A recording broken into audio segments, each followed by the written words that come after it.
so ago, I was listening to a program on the radio, and a physician, scientist, was describing a new DNA-based protocol or test, which he said would be extremely useful in helping to identify and treat various diseases that were very difficult. And he explained that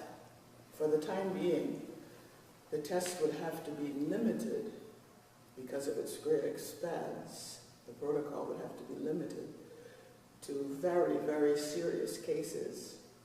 or for cases of what he called diagnostic odysseys. And I had never heard that term before, but when he explained it very simply as those cases where doctors and scientists have been trying and trying to identify a disease that a person had and had been unsuccessful, it certainly rang a bell with me, because that's what I had been thinking of ever since I was asked to talk about my wilderness experience, because mine was a long one that started around the middle of 2010 and ended in the middle of 2012, in which I traipsed into the offices of one specialist after another and various labs, trying to find out why some symptoms that had appeared in the first place, and having people shake their heads and say the test isn't showing anything, and we'll just try to see what we can do. And I realized that I had to be patient, and I realized also that the thing that overcame me more than anything else was a sense of fear. The fear of being in this wilderness of the unknown, of not knowing exactly why something was happening, and when the doctors would be able to do something about it so that it would stop. And at times like that, I turn to God, and I turn more specifically to verses of scripture, favorite hymns. And one that I often sang to myself was that famous hymn, How Great a Foundation,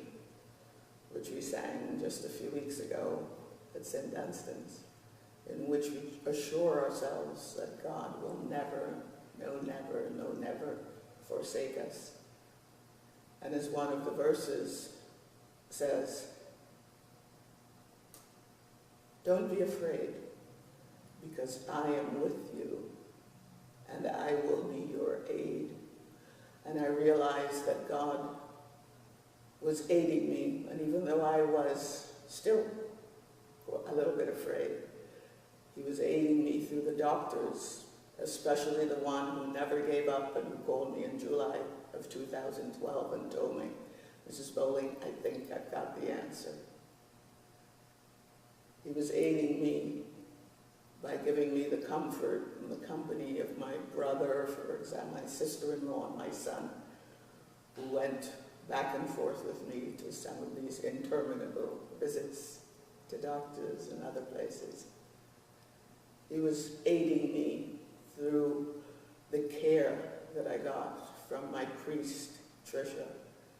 and from the few friends at St. Dunstan's who knew exactly what I was going through. And so I am extremely grateful for that, because being in the wilderness, whether it's the wilderness of pain or the wilderness of doubt or the wilderness of fear because of the unknown, as in my case, can be an extremely frightening experience. It was probably not my first experience, and it will not probably be my last, but I hope that I will always remember how God's mighty and omnipotent hand, as the hymn said, held me up with the help of the other hands that he sent to me.